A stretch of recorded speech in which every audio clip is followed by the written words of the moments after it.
Personal question है actually. जैसे किसी ने अपनी पास्ट लाइफ में बहुत कुछ एक्सपीरियंस किया होता है, लाइक जो किसी से शेयर नहीं कर सकते, उसको मैं कैसे इग्नोर करूँ, यानी उसको चीज़ को मैं पीछे छोड़ के आगे जाना भी चाहती हूँ बट वो नहीं हो पाता है। लाइक कभी फिर से याद आ जाता है, फिर डिप्रेस्ड हो जाती हूँ कि क्या हुआ लाइफ में मेरे साथ। तो वो चीज़ें मैं कैसे निगलेक्ट करूँ, इन उसको पीछे करके मेरे को आगे बढ़ना है, चाहती हूँ मैं बढ़ना, बट वो पीछे कर देती है। मतलब मैं चाहती हूँ कि ठीक है अभी मुझे काम पे कंसंट्रेट करना है, तो जब तक मैं बिज़ी हूँ ठीक है। तो लोग 24 आवर्स तो नहीं रह सकते ना, मैं सोने भी जाती हूँ तो वो चीज़ें याद आती है और फिर नींद नहीं आती है। हाँ, नींद नहीं आती है। Please have a seat. Emotional pain है, वो जाता नहीं है, वो बार बार रह रह करके जैसे ही याद आता है, उसके साथ में जो भी कुछ हुआ था उस टाइम पे, जो आपने एक्सपीरियंस किया था, तो वो सारी फीलिंग्स, वो सारी सेंसेशंस, वो सारे इमोशंस ट्रिगर हो जाते हैं। फिर हमको ये नहीं पता है कि वहां से बाहर कैसे आना है। हमको पता है कि वहां से बाहर कैसे आना है। और सर उससे रिलेटेड फियर्स भी होने लगते हैं आगे फ्यूचर में भी। हाँ, उससे रिलेटेड फियर्स भी होने लग जाते हैं, रिग्रेट होने लग जाता है कि मैंने ऐसा क्यों किया, अगर मैं ऐसा नहीं करती तो शायद ये नहीं होता, या उसने मेरे साथ ऐसा क्यों किया। ऐसे ऐसे थॉट्स आते हैं माइंड में। तो अब इसका क्या सोल्यूशन है?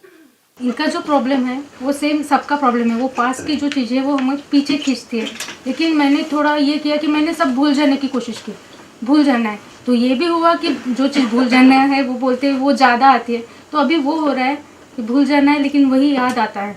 जितना आप उसको भूलने की कोशिश करोगे उतना ही ज्यादा याद आएगा। तो भूलना सोल्यूशन नहीं है। क्या भागना सोल्यूशन है? जगह चेंज करना। भागना मतलब जगह चेंज करना। आप कहीं भी जाओगे पहले ये समझो कि वो मेमोरी है कहां पर, अंदर है या बाहर है? हाँ। अगर तो बाहर होती तो उससे पीछे छुड़ा सकते हो आप। कोई पर्सन है उससे आप पीछे छुड़ा सकते हो, उसको उल्टा सीधा बोलो, बोलते रहो बोलते रहो बोलते रहो, वो भी गए हो जाता है ना, अपने आप ही एक डिस्टेंस मेंटेन हो जाता है।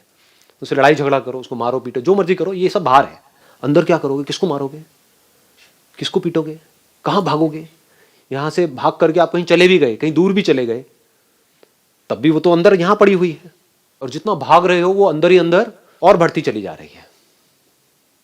उसका डर आपके अंदर और बढ़ता चला जा रहा है, तभी तो भाग रहे हो। तो ये भी सोल्यूशन नहीं है। तो बचा क्या? फेस कौन कर रहा है? क्या आप उससे अलग हो? क्या वो जो मेमोरी आपके अंदर पड़ी हुई है, आपके अंदर जितनी भी मेमोरीज पड़ी हुई हैं, अगर वो सारी मेमोरीज में निकाल दूं तो आप हो क्या? आप कहते हो मैं डॉक्टर हूं, किस बेस पे? आपके अंदर मेडिकल फील्ड की नॉलेज पड़ी हुई है। अगर वो मेमोरी निकाल दो तो आपके नाम के आगे से डॉक्टर हट जाएगा। All your memories put together is you, जिसको भी आप अभी मैं बोलते हो। उसके अलावा और आपकी क्या रियलिटी है? अगर सारी मेमोरीज आपके अंदर से निकाल दी जाए, याददाश्त चली जाए, तो आप क्या बोलोगे? मैं आपसे पूछूंगा आप कौन हो? लैंग्वेज तक की मेमोरी निकल जाए, आप कौन हो? तो आप देखते रहोगे बजर बट्टू की तरह कि ये क्या हो रहा है, ये कुछ अजीब सी आवाजें अंदर से आ रही है, समझ ही नहीं आएगा आपको, तो कोई जवाब भी नहीं दोगे। क्या सोचोगे उसके बाद में? तो यू आर योर मेमोरी, जिसको भी आप मैं बोल रहे हो, you are not different from it. ये बात जब हमको गहराई से समझ आ जाती है तो वहां पर कुछ करने को नहीं रह जाता है। And this struggle of being free from memory comes to an end. आप क्या चाहते हो? मेरे अंदर से सारी बुरी मेमोरीज निकल जाए, अच्छी पड़ी रहे। अच्छी भी छोड़ने के लिए क्या हम तैयार हैं? ना जी ना, अच्छी कैसे छोड़ दें? छोड़ने का कोई तरीका भी नहीं है। तैयार भी हो तो उससे भी क्या होगा? आप कहोगे हाँ मैं तैयार हूं, निकालो जी क्या रास्ता है? नो वे जी। और मेमोरीज ही अगर आपके अंदर से निकल गई तो आप में और एक जानवर में फर्क क्या है? खाओगे पियोगे निकालोगे, खत्म। सोच नहीं सकते। You can't think without memory. So this mind, whatever you call it as mind, your thoughts, your feelings, your emotions, it is all connected to memory. अगर तो मेरी वो मेमोरीज मुझसे अलग है, चाहे अच्छी चाहे बुरी, तो मैं कुछ करूं। अगर वो मैं ही हूं, अब क्या करूं? यानी कि मैं कुछ नहीं कर सकता खुद से पीछा छुड़ाने के लिए, क्योंकि मैं ही वो मेमोरीज हूं। ये बात जब आपको गहराई से समझ आ जाएगी तो all your effort comes to an end to fight with your memory. लड़ोगे आप किससे? कोई दूसरा चाहिए ना लड़ने के लिए? लड़ने के लिए दो लोग चाहिए होते हैं, एक ही काफी है। जहां पर एक ही है वहां पर कैसे लड़ाई होगी? वहां पर डर कैसे होगा?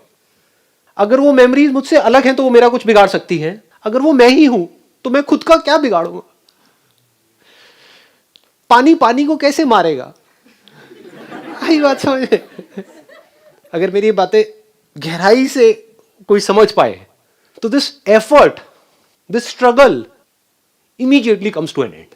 मतलब अब वो मेमोरीज चाहे बुरी से बुरी है, चाहे अच्छी से अच्छी है, रहे तो रहे, ना रहे तो कोई बात नहीं। आंखों से आप जो भी कुछ देखते हो उसका आंखों के ऊपर क्या असर होता है? आंखों से आप एक टॉयलेट को देखते हो, फिर एक मंदिर को देखते हो, क्या जब मंदिर को देखते हो तो आंखें प्योर हो जाती हैं? और टॉयलेट को देखते हो अपनी आंखों से तो क्या आंखें गंदी हो जाती हैं, इम्प्योर हो जाती हैं? ये बात हमको आई, पकड़ में आई। ये बातें हैं छोटी छोटी, बट अगर ये समझ में आ गई, क्योंकि अंदर की दुनिया में सिर्फ समझ ही सॉल्यूशन है। प्रॉब्लम क्या है, जो बाहर की दुनिया के पैंतरे हैं वो हम अंदर की दुनिया में लगाने की कोशिश करते हैं और हम फंस जाते हैं।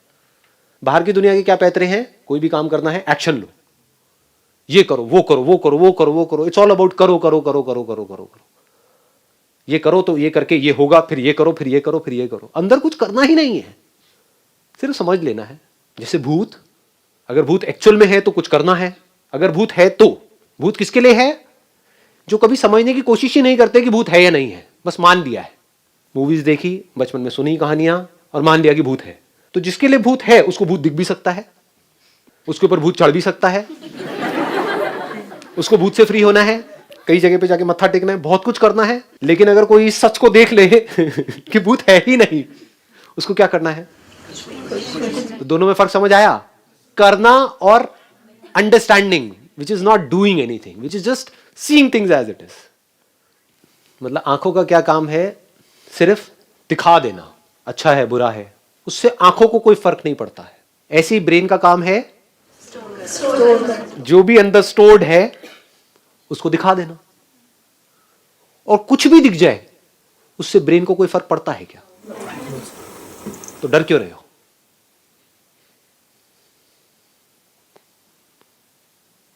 इसका मतलब समझे, इसकी डेप्थ देख पाए कि आंखों से कुछ भी दिख जाए आपको डरने की जरूरत नहीं, आपकी आंखें खराब नहीं होंगी।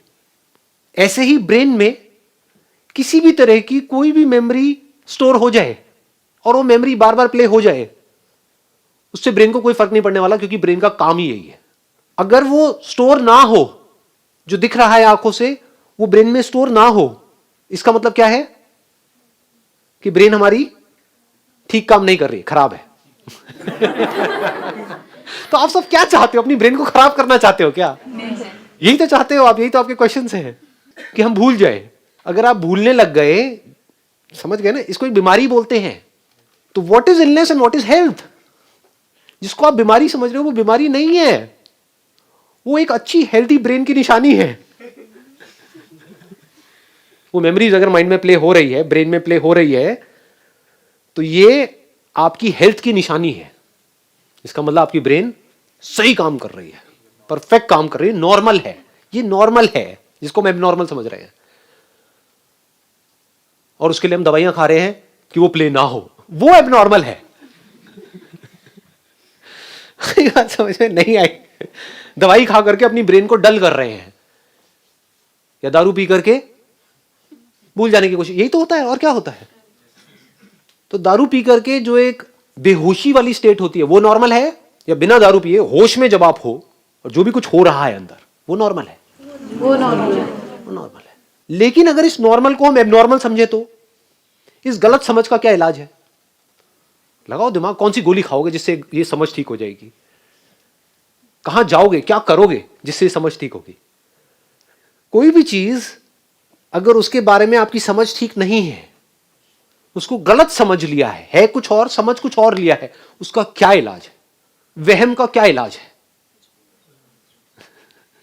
आई बात समझ? जैसे यहां पर मान लो कुछ है, ये पैटर्न सा बना हुआ है, और आप में से किसी को वहां पर बड़े ध्यान से आप देख रहे हो, मेरी तरफ ध्यान नहीं है, वहां पर देख रहे हो, और आपको वहां पे छिपकली नजर आ रही है और उससे डर रहे हो, उसका क्या इलाज है? पूरी दुनिया आकर के बोलती रहे नहीं है, लेकिन मेरे लिए तो है। पूरी दुनिया बेवकूफ है, ये संदीप महेश्वरी सबसे बड़ा बेवकूफ है, इसको कुछ पता ही नहीं है। पकड़ के रखा हुआ है अपने ही बिलीव्स को, कि आपको पता नहीं है मेरी सिचुएशंस क्या है। आप किसको जस्टिफाई कर रहे हो? अपनी उस छिपकली को जस्टिफाई कर रहे हो जो है ही नहीं, और खुद ही दुखी हो रहे हो। जब ये हमें समझ आ जाता है, गहराई से समझ आ जाता है, तो क्या होता है, ये बॉडी अब आपके पास में एक इंस्ट्रूमेंट के जैसी आ गई है आपके हाथ में। अब आपको मजा आएगा खेलने में। अब आपको एक्चुअल में समझ आ रहा है कि किससे फर्क पड़ता है, किससे नहीं पड़ता है। यानी कि अगर एक्चुअल में कोई आपकी बॉडी को खतरा होगा तो वहां पर आप लड़ोगे भी, एक्ट भी करोगे, बहुत कुछ करोगे। ये नहीं कि बूंदों की तरह बैठे रहोगे। If there is a danger to your body because of whatever reasons, there you will take the action what is required. But जब आपको समझ आ रहा है मेरी ब्रेन में कुछ मेमोरीज प्ले हो रही है, उसमें से कुछ अच्छी है कुछ बुरी है, वहां पर किसी एक्शन की जरूरत नहीं है, क्योंकि ब्रेन अपना काम ठीक कर रही है। अब ब्रेन में मेमोरीज प्ले होना बंद हो गई, अब मेरे को डॉक्टर के पास जाना है।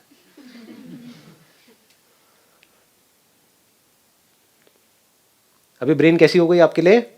एक म्यूजिकल इंस्ट्रूमेंट के जैसी। लोग कैसे जी रहे हैं? बड़े ही कन्फाइंड होकर के जी रहे हैं। जैसे एक म्यूजिकल इंस्ट्रूमेंट है, उसकी रेंज ये है, lowest note and highest note. अच्छा म्यूजिशियन आप किसको कहोगे? जो पूरी रेंज को मास्टर कर ले या बस इतनी सी रेंज में प्ले करता रहे? यही दो कीज उसको पता है, बाकी कीज से उसको डर लगता है। हाई से भी डर लगता है, लो से भी डर लगता है। तो अगर ये ब्रेन उस म्यूजिकल इंस्ट्रूमेंट के जैसी है, तो अब इसमें जो इमोशंस ट्रिगर होते हैं, चाहे वो अच्छे हो चाहे बुरे हो, उसकी वजह से क्या होता है, पूरी बॉडी में सेंसेशंस ही तो होती हैं। तो डरने की जरूरत नहीं है, आपकी बॉडी में कैपेसिटी है, वो झेल जाएगी। आपको लगता है कि मैं सह नहीं पाऊंगा, सब सह जाते हैं। जैसे एक कपल होता है, साथ में रह रहे होते हैं, वो कहता है कि या कहती है कि मैं तुम्हारे बिना जी नहीं सकता या जी नहीं सकती। उसके बाद में दोनों में से एक गया, दूसरा मरता ही नहीं है। घर वाले वेट कर रहे हैं, कहेंगे जी आपने कहा था कि भाई मैं जी नहीं सकता, तो अब 2 साल हो गए, 5 साल, चलो ठीक है, 8-10 साल, 15 साल, 20 साल, अब तो छोड़ो। इससे क्या समझ आ रहा है? कैपेसिटी आ जाती है। आ भी नहीं जाती है, वो कैपेबिलिटी है, कहीं से आ थोड़ी रही है, होती है। मतलब वैसे ही कहानियां बना रहे होते हैं कि मैं झेल नहीं सकता हूं, मैं झेल नहीं सकती हूं। अरे आप कितना झेल सकते हो उसकी कोई हद ही नहीं है। देख लो दुनिया में जाकर के लोग क्या क्या झेल रहे हैं, at a physical level, at a mental level. हम खुद ही अपनी कैपेसिटी को अंडर एस्टिमेट कर रहे हैं, उसकी वजह से खुद ही दुखी हो रहे हैं। बड़ा अच्छा लगता है टूट जाने में और दोबारा से खड़े होने में, बड़ा अच्छा लगता है। बच्चों को भी ध्यान से देखना, छोटे छोटे बच्चे होते हैं, उनको हॉरर मूवीज में बड़ा मजा आता है।